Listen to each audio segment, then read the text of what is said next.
서울 마포구 합정동 20층짜리 아파트 단지가 한강을 내려다보고 있었습니다. 새벽 1시의 고요함 속에서 야간 가로등만이 아스팔트 위에 길쭉한 그림자를 드리우고 있었지요. 1503호 한지연의 집에서는 작은 알람 시계가 째깍거리는 소리만 들렸습니다. 48세의 그녀는 오늘도 야간 근무를 마치고 돌아온 지 2시간 만에 깊은 잠에 빠져 있었지요. 20년 넘게 경찰관으로 일하며 쌓인 피로가 온몸에 스며들어 있었습니다. 지연의 손목에는 오래된 흔적의 시티즌 시계가 차여 있었고 침대 옆 서랍에는 공용 수첩과 볼펜이 가지런히 놓여 있었습니다. 언제든 기록할 준비, 언제든 달려갈 준비를 하는 것이 몸에 배어 있었던 것입니다. 딸 설인과는 결혼 후 연락이 뜸해졌습니다. 24살의 설이는 2년 전 대학 동기였던 오도현과 결혼하며 경기도 분당으로 이사를 갔지요. 처음에는 일주일에 한 번씩 안부 전화가 왔지만 점차 한 달에 한 번, 명절에만 오는 식으로 변해갔습니다. 설인의 목소리는 언제나 밝았습니다. 하지만 지연에게는 뭔가 어색한 느낌이 들었지요. 경찰관으로서 단련된 직감이 딸의 목소리 너머로 무언가를 포착하고 있었던 것입니다. 그러나 결혼한 딸의 생활에 깊이 개입할 수는 없었습니다. 지연은 혼자 사는 집에서 저녁마다 김치찌개를 끓여 먹으며 뉴스를 봤습니다. 가정폭력 사건, 사기 사건, 각종 범죄 뉴스가 화면을 가득 채웠지요. 그녀는 화면 속 피해자들을 보며 안타까워했지만 설마 자신의 딸이 그런 상황에 놓여 있으리라고는 생각지 못했습니다. 오도현은 겉보기에 괜찮은 남자였습니다. 대기업 과장 직급에 키도 크고 말도 잘했지요. 결혼식 때도 예의 바르게 인사를 했고 설인을 잘 보살피겠다고 약속했습니다. 지연은 딸이 좋은 사람을 만나 안정된 생활을 할 수 있게 되었다고 안도했었지요. 그런데 오늘 밤 깊은 잠에 빠져 있던 지연을 깨운 것은 인터폰 소리였습니다. 삐리리리 삐리리리. 처음에는 꿈인 줄 알았습니다. 하지만 소리는 계속되었고 지연은 잠옷 차림으로 현관까지 비틀거리며 나왔지요. 인터폰 화면을 들여다본 지연의 얼굴이 순식간에 굳어졌습니다. 화면 속에는 누군가가 문 앞에 쓰러져 있었고 그 모습이 희미하게나마 익숙해 보였습니다. 지연은 서둘러 현관문을 열었습니다. 그리고 그 순간 그녀가 본 것은 상상할 수 없었던 참혹한 광경이었지요. 딸 설인이 피투성이가 된 채 문 앞에 웅크리고 있었습니다. 입술은 터져서 피가 마르지 않았고 왼쪽 눈두덩이는 보랏빛으로 부어올라 있었지요. 흰 블라우스는 찢어져 있었고 복부 쪽에는 검푸른 멍 자국이 선명했습니다. 지연은 딸을 부축해 일으켜 세웠습니다. 설인의 몸은 떨고 있었고 숨소리는 거칠었지요. 미안하다며 갈 곳이 없어서 왔다고 중얼거렸습니다. 20여 년 경찰 생활을 하며 수많은 사건 현장을 봐왔지만 자신의 딸이 이런 모습일 줄은 꿈에도 생각지 못했던 지연이었습니다. 설이는 한참을 머뭇거리다가 입을 열었습니다. 도연이 때렸다고 다른 여자가 있다는 걸 알고 따졌더니 이렇게 되었다고 말했지요. 그 순간 지연의 머릿속에서는 경찰관으로서의 경험과 판단력이 작동하기 시작했습니다. 우선 병원에 데려가야 하고 상해 진단서를 받아야 하며 증거를 수집해야 한다는 생각이 떠올랐지요. 지연은 침착하게 휴대전화를 꺼내 들었습니다. 하지만 그녀의 손은 미세하게 떨리고 있었지요. 아무리 경험이 많은 경찰관이라 해도 자신의 딸이 피해자가 된 상황에서는 완전히 냉정할 수 없었던 것입니다. 구급차가 도착하기를 기다리며 지연은 서린의 상처 하나하나를 자세히 살펴봤습니다. 이것은 단순한 부부싸움의 결과가 아니었지요. 계획적이고 잔혹한 폭력의 흔적이 역력했습니다. 지연의 가슴 속에서는 복잡한 감정들이 소용돌이치고 있었습니다. 딸을 지켜주지 못한 죄책감, 사위에 대한 분노, 그리고 앞으로 무엇을 해야 할지에 대한 막막함이 뒤섞여 있었지요. 하지만 한 가지는 분명했습니다.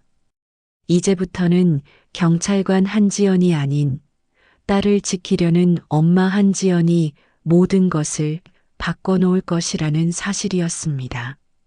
서울병원 응급실은 새벽 2시임에도 불구하고 분주했습니다. 지연은 서린의 곁을 지키며 의료진이 검사하는 모습을 지켜봤지요. 경찰관으로서 수많은 응급실을 들락거렸지만 이번만큼은 마음이 무거웠습니다. 담당 의사가 좌측 안아골 골절 의심 소견이 보인다며 CT 촬영이 필요하다고 했습니다. 지연의 주먹이 저절로 쥐어졌지요. 안아골 골절이면 상당한 충격이 가해진 것이었습니다. 단순한 뺨 한 대 맞은 게 아니라는 뜻이었지요.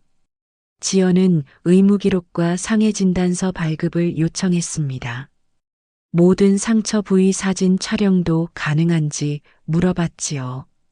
의사는 지연을 다시 한번 쳐다보며 보호자이면서 경찰관인지 확인했습니다. 지연은 지금은 엄마라고 답했지요. 서린은 침대에 누워 천장을 멍하니 바라보고 있었습니다. 진통제 때문인지 표정이 한결 편해 보였지만 부어오른 얼굴은 여전히 참혹했지요. 자신이 바보 같다며 2년이나 참고 살았다고 중얼거렸습니다. 지연은 딸의 손을 꼭 잡으며 바보가 아니라고, 서린이 잘못한 게 아니라고 말했습니다. CT 촬영 결과가 나올 때까지 기다리며 지연은 휴대전화로 서린의 상처를 세심하게 촬영했습니다. 입술의 열상, 눈두덩의 혈종, 목의 손자국, 복부의 타박상까지 빠뜨리는 것 없이 기록했지요.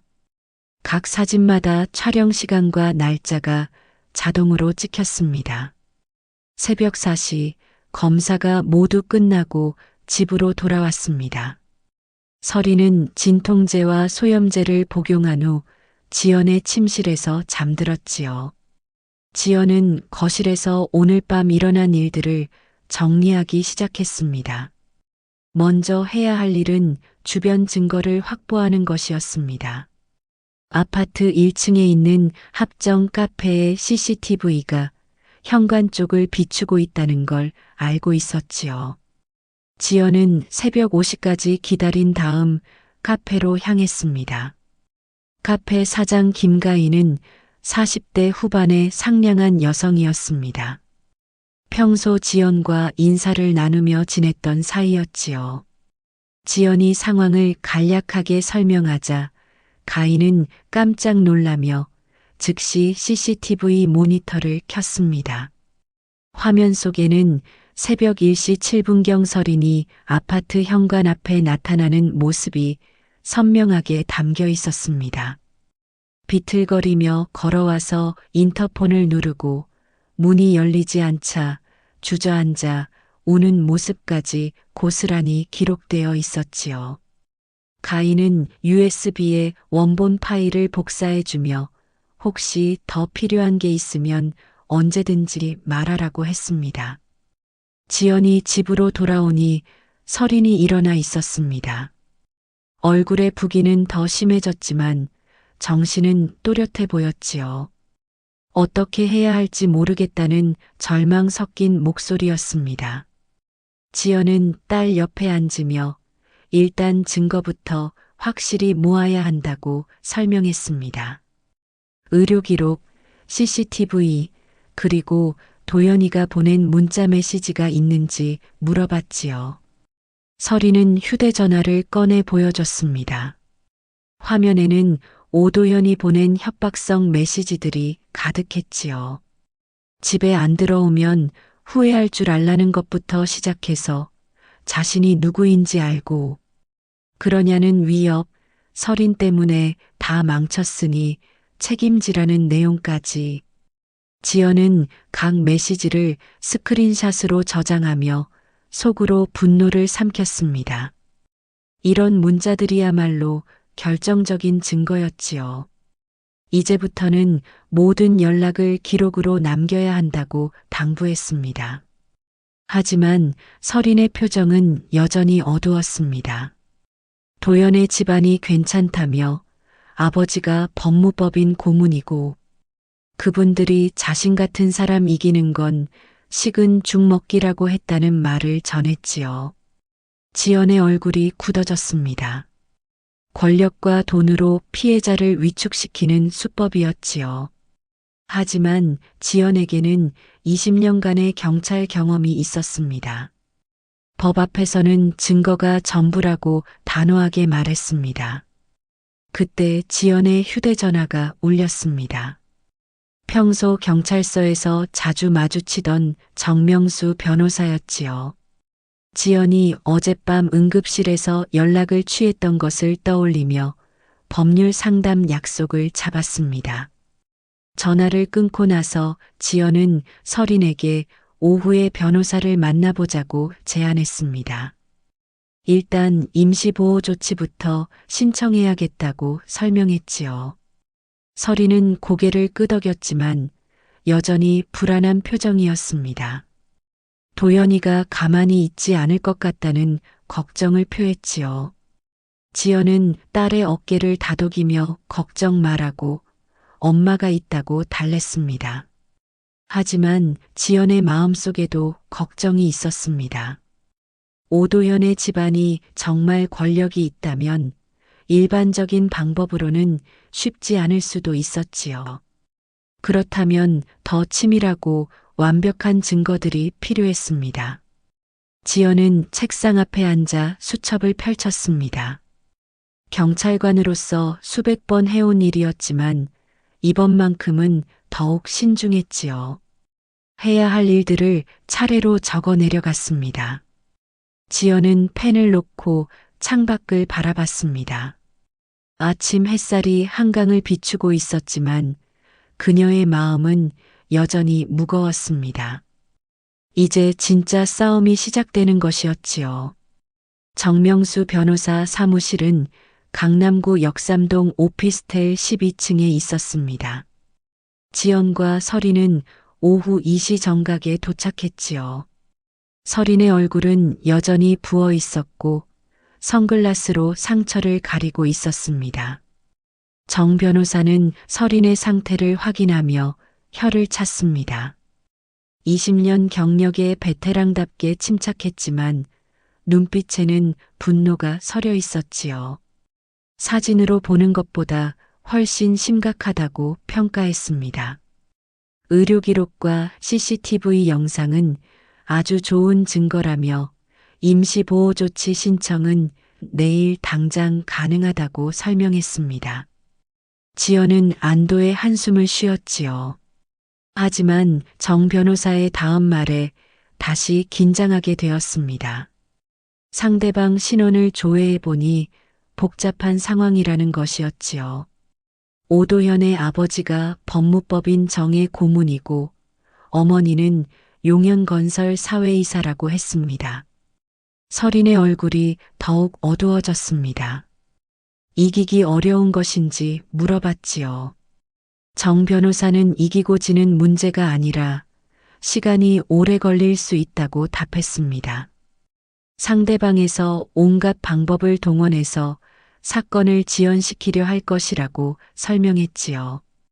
더 결정적인 증거가 있으면 좋겠다며 재산 관련 문제 같은 것이 있는지 물어봤습니다. 그때 지연의 머릿속에 번뜩이는 생각이 스쳤지요. 서린에게 외할아버지 임야 얘기를 해보라고 했습니다. 서린은 경기도 광주에 있는 산 얘기를 꺼냈지요. 도연이 계속 팔자고 했다는 것이었습니다. 부동산 시세가 올랐으니 팔아서 분당에 집을 사자고 했지만 서린은 외할아버지 유일한 유산이니까 팔고 싶지 않다고 했다는 것이었지요. 지연과 정 변호사가 시선을 교환했습니다. 혹시 그 땅 관련해서 서류 작업을 한 적 있는지 물어봤지만 서린은 도장 찍는 걸 싫어한다고 도연이 화를 냈다고 답했습니다. 정 변호사가 의자에서 몸을 앞으로 기울이며 이것을 조사해 볼 필요가 있겠다고 말했습니다. 그날 오후 지연은 경기도 광주군청과 등기소를 직접 찾아갔습니다. 공무원으로서의 신분증을 제시하고 열람을 요청했지요.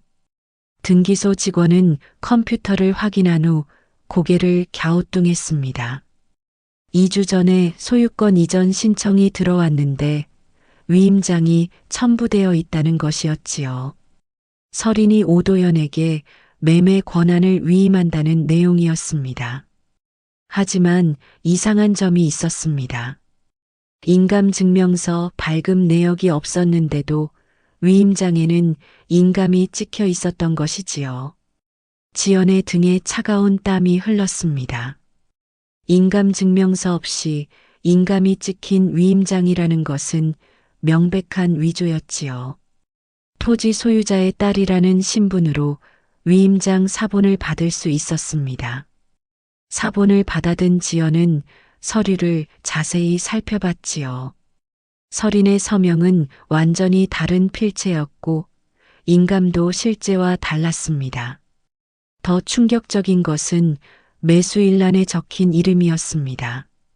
배유진이라고 적혀 있었지요. 오도연의 불륜 상대방이었습니다. 지연은 주먹을 꽉 쥐었습니다. 단순한 가정폭력이 아니라 계획적인 사기 행위였던 것이지요. 집으로 돌아온 지연은 서린에게 상황을 설명했습니다. 서린의 얼굴이 창백해졌지요. 도연이 처음부터 자신의 땅을 노리고 접근했다는 것을 깨달았습니다. 그리고 서린이 반대하니까 폭력으로 위협한 것이었지요. 서린은 한참 동안 말이 없었습니다. 그러다 갑자기 눈물을 터뜨렸지요. 2년 동안 속고 살았다며 자신을 바보라고 했습니다. 지연은 딸을 안으며 달랬습니다. 하지만 마음 한편으로는 분노가 끓어오르고 있었지요. 다음 날 아침 지연은 평소보다 일찍 출근했습니다. 경찰서 민원실에서 가정폭력과 사문서 위조 혐의로 정식 사건 접수를 했지요. 담당 형사는 지연의 동료였던 이수호 경장이었습니다. 지연이 차근차근 상황을 설명하자 이 경장은 서류를 정리하며 고개를 끄덕였지요.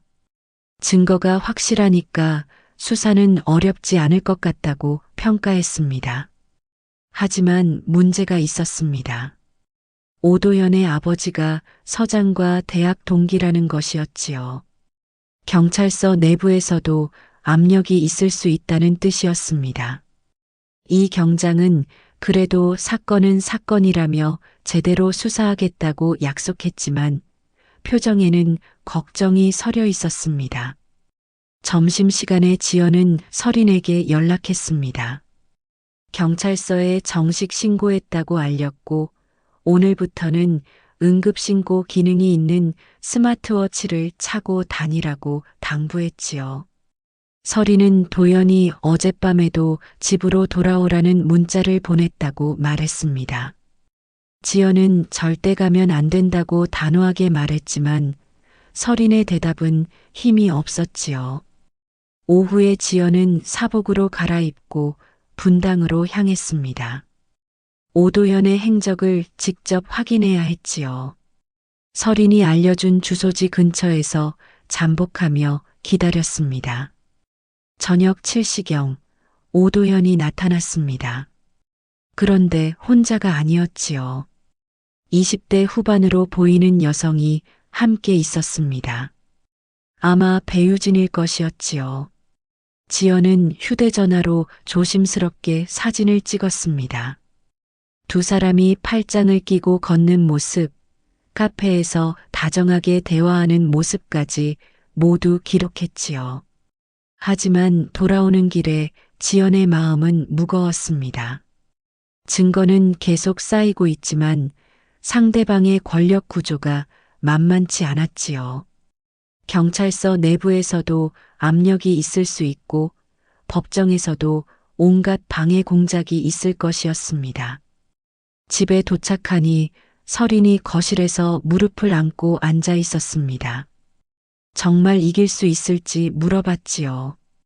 도연의 어머니에게서 전화가 왔는데 경찰관 딸이라고 난리 피우지 말고 조용히 이혼하고 끝내라고 했다는 것이었습니다.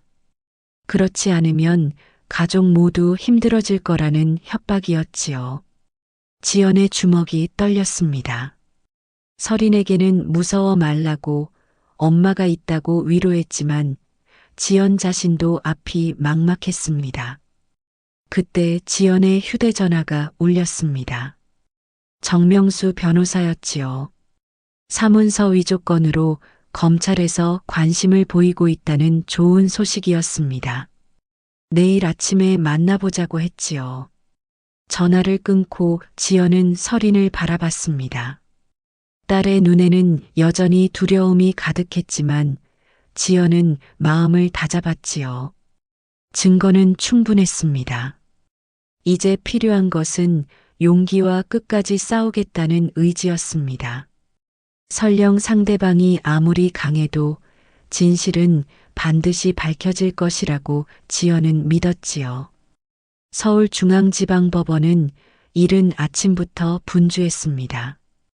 임시신문이 예정된 구실을 앞두고 지연과 설인은 법원 로비에서 정명수 변호사를 기다리고 있었지요.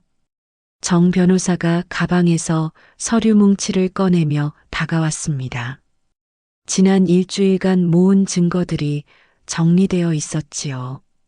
많이 긴장되는지 물어봤습니다. 지연은 괜찮다고 답했습니다. 준비는 다 했다고 말했지만 손끝이 미세하게 떨리고 있었지요. 아무리 경찰관이라 해도 딸의 인생이 걸린 법정은 처음이었습니다. 설이는 어젯밤 내내 잠을 못 잤는지 얼굴이 창백했습니다. 하지만 며칠 전과는 달리 눈빛이 달라져 있었지요. 지연에게 고맙다고 말했습니다. 엄마가 아니었다면 어떻게 되었을지 모른다면서요. 구시 정각 법정에 입장했습니다. 상대편석에는 오도현과 그의 변호사 2명이 앉아 있었지요. 유명 로펌 출신으로 보이는 변호사들이었습니다. 오도현은 지연과 설인을 보며 비웃는 듯한 표정을 지었습니다. 여전히 자신만만해 보였지요. 판사가 입장하며 신문이 시작되었습니다. 가정폭력과 사문서 위조 혐의에 대한 임시신문이라고 선언했습니다. 먼저 피해자 측에서 증거를 제출하라고 했지요. 정명수 변호사가 일어섰습니다. 책상 위에 차례로 서류들이 놓였습니다. 응급실 진단서, CCTV 원본 파일, 협박 문자 캡처본, 위조된 위임장 사본, 그리고 불륜 현장 사진까지였지요. 변호사는 특히 사문서 위조 부분을 강조했습니다. 피해자가 인감증명서를 발급받은 적이 없음에도 위임장에 인감이 찍혀 있다고 설명했지요.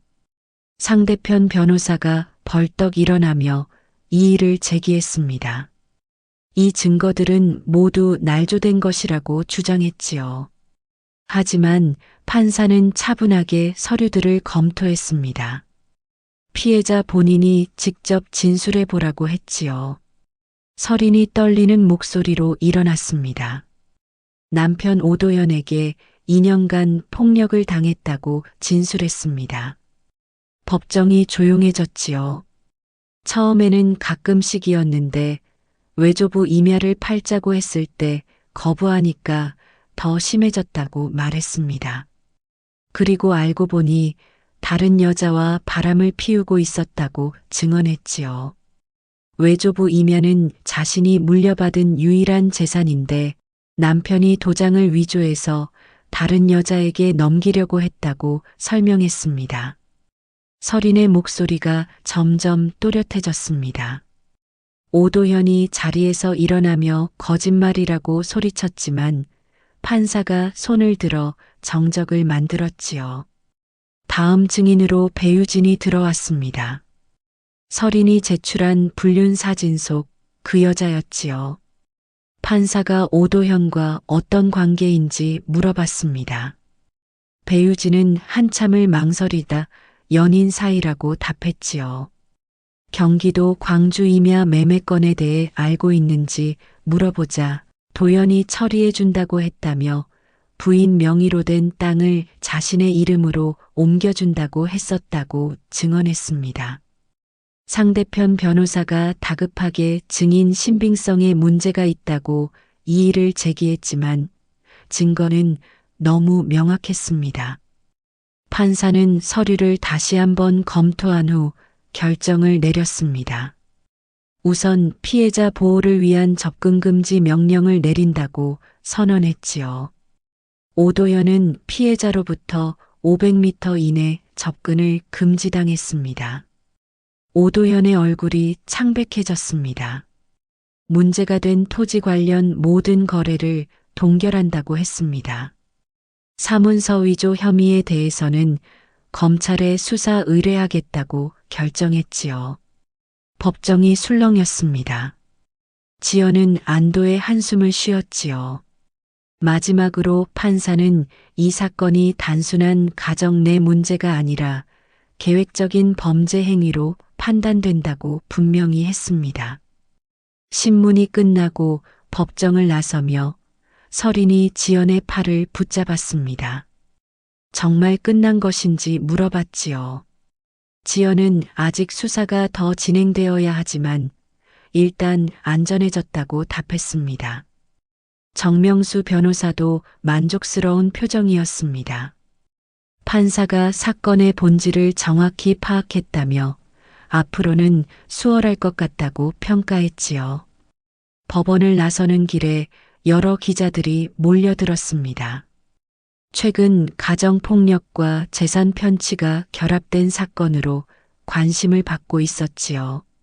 지연은 취재를 사양한다며 서린을 감싸고 기자들을 피해 걸었습니다. 집으로 돌아오는 지하철에서 서린이 말했습니다. 법정에서 말할 때 무서웠지만 하고 나니까 속이 시원하다고 했지요. 지연은 이제부터는 숨지 말고 당당하게 살라고 격려했습니다.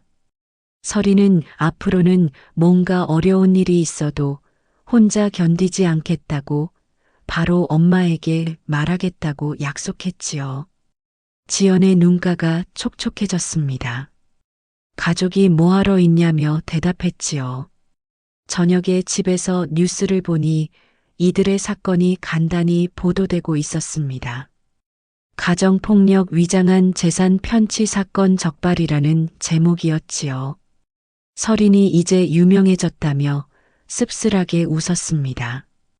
지연은 유명한 건 중요하지 않다고 중요한 건 서린이 다시 웃을 수 있게 된 거라고 말했지요.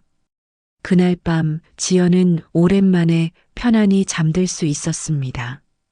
아직 갈 길이 멀었지만 가장 어려운 고비는 넘긴 것 같았지요. 서린도 마찬가지였습니다. 2년 만에 처음으로 깊은 잠에 빠져들었습니다. 악몽 없이, 두려움 없이. 다음 날 아침 지연은 경찰서에 출근하며 동료들의 축하를 받았습니다. 이수호 경장이 엄지손가락을 치켜 올리며 정말 대단하다고 저런 놈은 꼭 잡혀야 한다고 말했지요. 지연은 아직 끝난 게 아니라고 앞으로가 중요하다고 답했습니다. 하지만 그녀의 얼굴에는 자신감이 넘쳐 있었지요. 증거의 힘을 다시 한번 확인했고 무엇보다 딸이 용기를 되찾았다는 것이 가장 큰 성과였습니다. 그리고 지연은 알고 있었습니다. 이 사건이 끝나면 비슷한 처지에 있는 다른 여성들에게도 희망을 줄 수 있을 것이라는 사실을, 증거와 용기, 그리고 포기하지 않는 마음이 있다면 세상을 바꿀 수 있다는 것을 보여준 것이었습니다. 한 달이 흘렀습니다. 서리는 매주 화요일과 금요일 강남구 상담센터에서 임상심리사 김미영 선생님을 만나고 있었습니다. 처음에는 말을 꺼내기조차 어려워했지만 이제는 자연스럽게 대화할 수 있게 되었지요.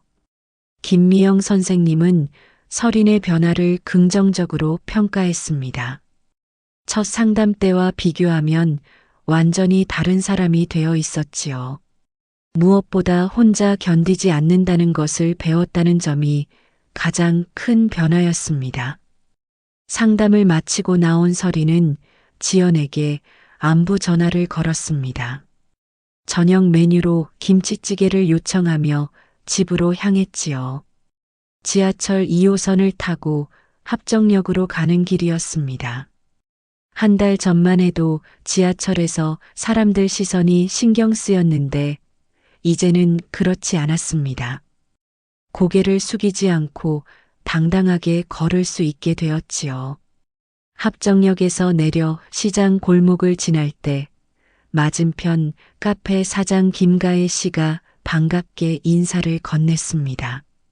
얼굴이 많이 좋아졌다며 안도하는 모습이었지요.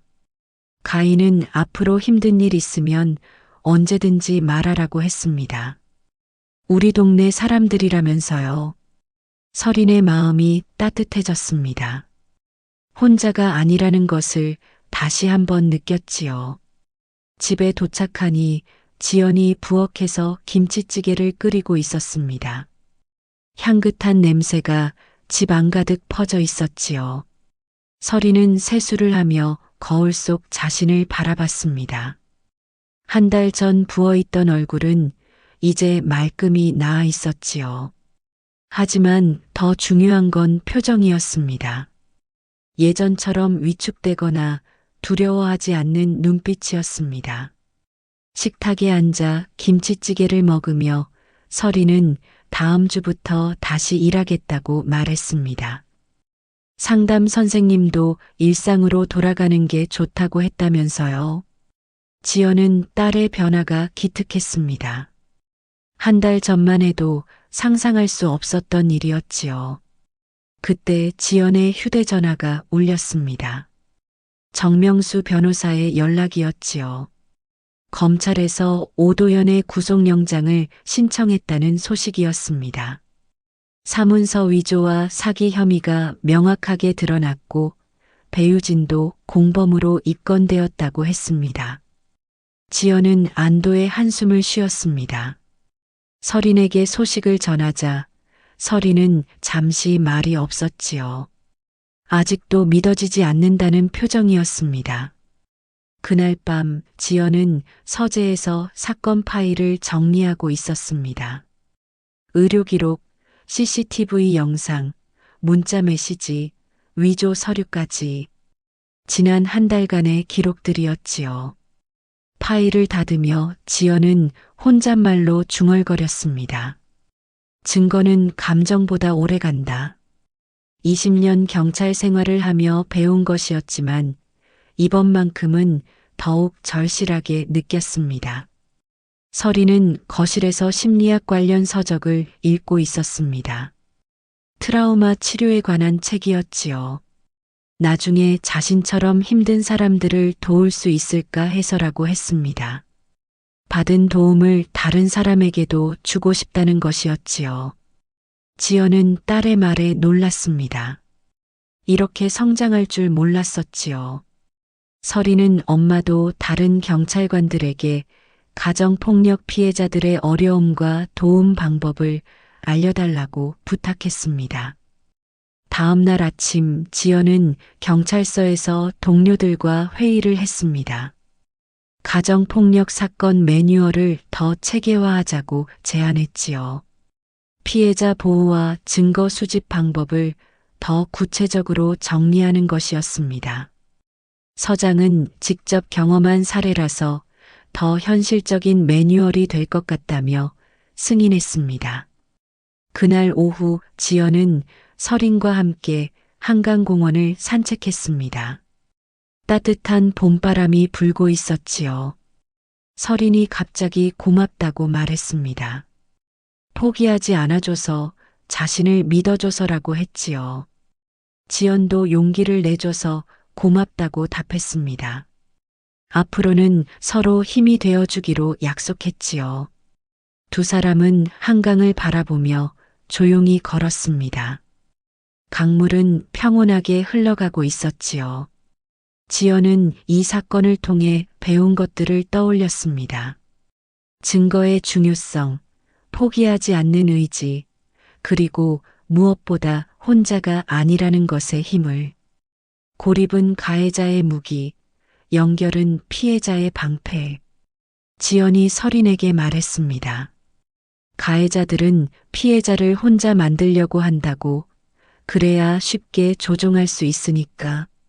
하지만 주변 사람들과 연결되어 있으면 그들도 어쩔 수 없다고 설명했지요. 서린도 그랬다고 답했습니다.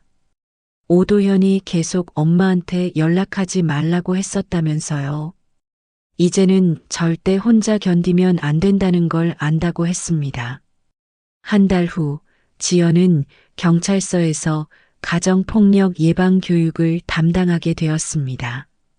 서린은 상담센터에서 자원봉사를 시작했지요. 되찾은 건 단지 땅이 아니었습니다. 목소리와 존엄, 그리고 모녀의 삶 자체였습니다. 지연은 매일 아침 거울을 보며 다짐했습니다. 오늘도 누군가의 방패가 되어주겠다고. 서린은 매일 밤 일기를 쓰며 감사했습니다. 다시 웃을 수 있게 되었다고. 두 사람의 새로운 시작이었습니다.